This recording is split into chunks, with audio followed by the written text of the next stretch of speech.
वो शेख अब्दुल हक जिन्हें मुहक्किक अलल इतलाक कहा जाता है, और बर्रे सगीर में ये जो धड़ेबंदी थी, जो अहले सुन्नत से जुदा होकर लोगों ने अपने अपने मसलक बनाए, उससे पहले जो बिल इत्तेफाक बर्रे सगीर में इल्म हदीस की हर सनद हज़रत शेख के ज़रिए से राइज हुई।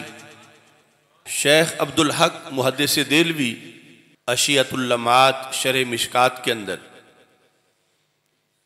बाबु ज़ियारतिल कुबूर में आपने ये लिखा, दीदम चहार कसरा, मैंने 4 हस्तियों को देखा, अज मशाइख में से। क्या देखा कि तसर्रुफ मी कुनन दर कुबूर खुद, कि वो अपनी कब्रों में भी तसर्रुफ करते हैं। तसर्रुफ किसी की मदद करना, मुश्किल हल करना, मुसीबत को दूर करना, अपनी कब्रों में भी वो तसर्रुफ करते हैं। कैसा तसर्रुफ? मानिंदे तसर्रुफ आए ऐशा दर हयात खुद, जिस तरह वो हस्तियां अपनी ज़ाहिरी हयात में तसर्रुफ करती थीं, मैंने उनको देखा वो अपनी कब्रों में भी वैसा ही तसर्रुफ करती हैं। कब्रों में जाकर भी वो मददगार हैं, वो गौस हैं। बल्कि फरमाते हैं या बेशतर, या तो जिंदगी के तसर्रुफ जितना तसर्रुफ करते हैं, या फिर उससे भी ज्यादा तसर्रुफ करते हैं। जिंदगी के तसर्रुफ की मिसल या उससे भी ज़ायद तसर्रुफ कब्रों के अंदर वो हस्तियां करती हैं। उनमें से 2 का आपने नाम इस मकाम पे जिक्र किया। कहते हैं शेख मारूफ करखी व शेख अब्दुल कादिर जीलानी व 2 कस दीगर रा अज औलिया शुमुर्दा।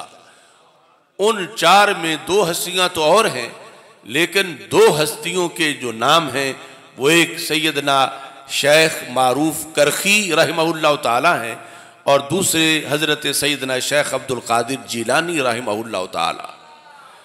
रब्बे ज़ुल जलाल ने कुबूर के अंदर भी इनको ज़ाहिरी हयात जैसा या उससे भी ज़्यादा फैज़ान बांटने, तसर्रुफ करने का इख्तियार अता फरमाया। और ये दोनों हस्तियां जिनका यहाँ जिक्र है, दोनों के मराकिद बगदाद शरीफ में है। हज़रत मारूफ करखी रहमहुल्लाह ताला और हज़रत गौस आज़म रहमहुल्लाह ताला। हज़रत गौस आज़म के लिहाज से जो ये दर्जा है कि गौस आज़म दरमियाने औलिया चू मुहम्मद दरमियाने अम्बिया अलैहिमुस्सलातु वस्सलाम। इस सिलसिला में हज़रत शाह अब्दुल अज़ीज़ मुहद्दिस देहलवी, उन्होंने अपनी किताब जो उनकी तफसीर है, तफसीर अज़ीज़ी फ़थुल अज़ीज़, उसमें अलम नशरह की तफसीर के अंदर ये लिखा, एक बुलंद मर्तबे का जिक्र करते हुए कहते हैं, ई मर्तबा अज़ा मरातिब कि हेच कसरा अज बशर न दादान, कि मरातिब में से ये मर्तबा जो बनी नौ इंसान में से किसी इंसान को भी नहीं दिया गया, मगर बातोफैले ई महबूब मकबूल बरखे अज औलिया उम्मतरा अजू शम्मा अज महबूबियत आ नसीब शुदा। हाँ, महबूब आज़म सैयदुल मुरसलीन खातमुन नबीयीन अहमद मुज्तबा जनाब मुहम्मद मुस्तफ़ा सल्लल्लाहु अलैहि वसल्लम की वसातत से, आपके वसीला से महबूबियत का ये दर्जा जो है, इसकी हल्की सी खुशबू अल्लाह ने चंद वलियों को अता फरमाई है।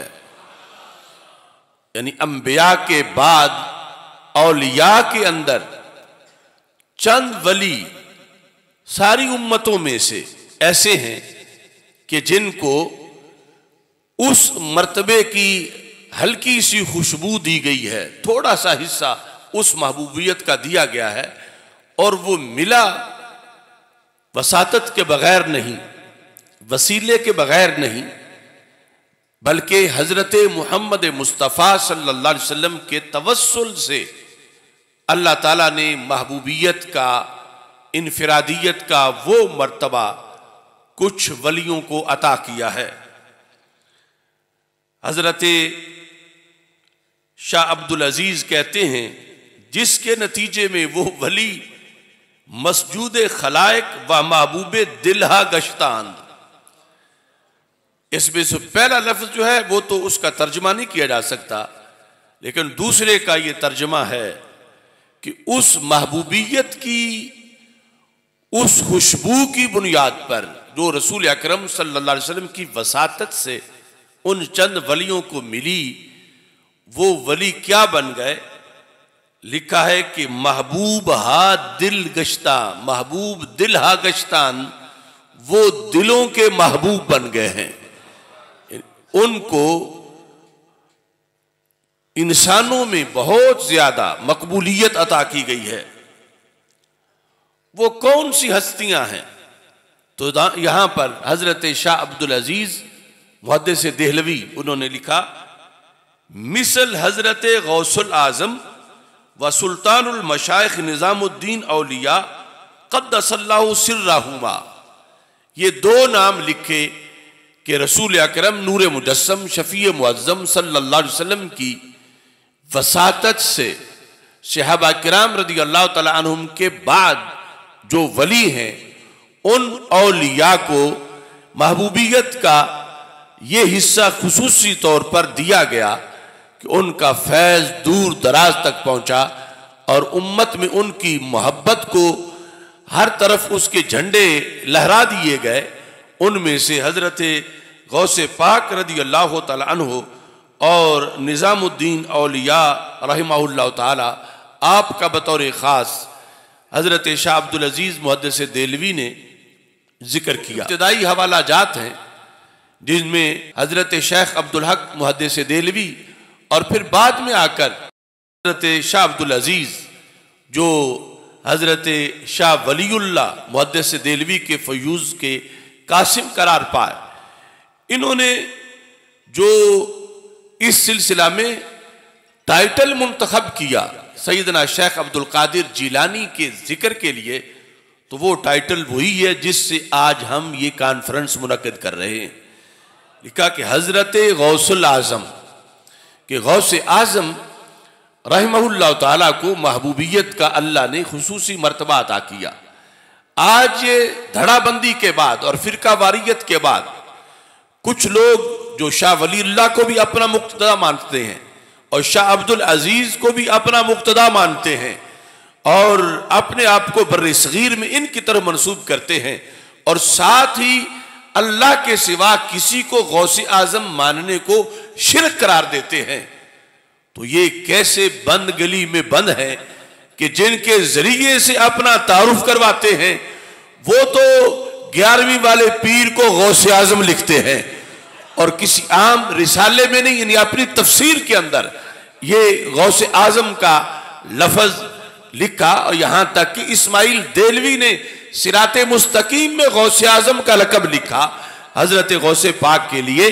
तो दुनिया ने अपने आप को बदला घड़ी घड़ी, एक हम अहले इश्क हैं जहां थे वहीं रहे, बदले ये हैं भटके ये हैं, हक को छोड़ा इन्होंने है, हम तो उसी रास्ते पर कायम हैं कि अल्लाह का हुक्म ना हो तो कोई पत्ता भी नहीं हिला सकता, और अगर अल्लाह चाहे तो रब जैसे किसी लकड़ी को अपनी मदद का मजर बना सकती है, तो फिरौन के सांपों के मुकाबले में तौहीद की वो असा भी मददगार बन जाता है और उस पर अल्लाह की तजल्लियात का नुज़ूल होता है। और जो मोमिन है और कामिल मोमिन है उस पर तो उसके दिल पर रोजाना 360 जलवे नाजिल होते हैं। इन्नल्लाह ताला यंजुरु इला क़ल्बिल मोमिन फी कुल्लि यौमिन सलासमियातिन व सित्तीन नज़रतन। रब्बे ज़ुल जलाल कामिल मोमिन के दिल पर रोजाना 360 बार तजल्ली फरमाता है। तो जिस लकड़ी पे एक जलवा गिरे उसको इतनी कुदरतों का मजर होने का मकाम मिल जाता है। तो ये कामिल औलिया जो हैं, इनके ऊपर जब इतनी तजल्लियात का नजूल होता है तो ये यकीनन दस्तगीर भी बन जाते हैं, गरीब नवाज भी बन जाते हैं, गौसे आजम भी बन जाते हैं, गंजे बख्श भी बन जाते हैं। और ये सारे का सारा अल्लाह की कुदरतों का इजहार है।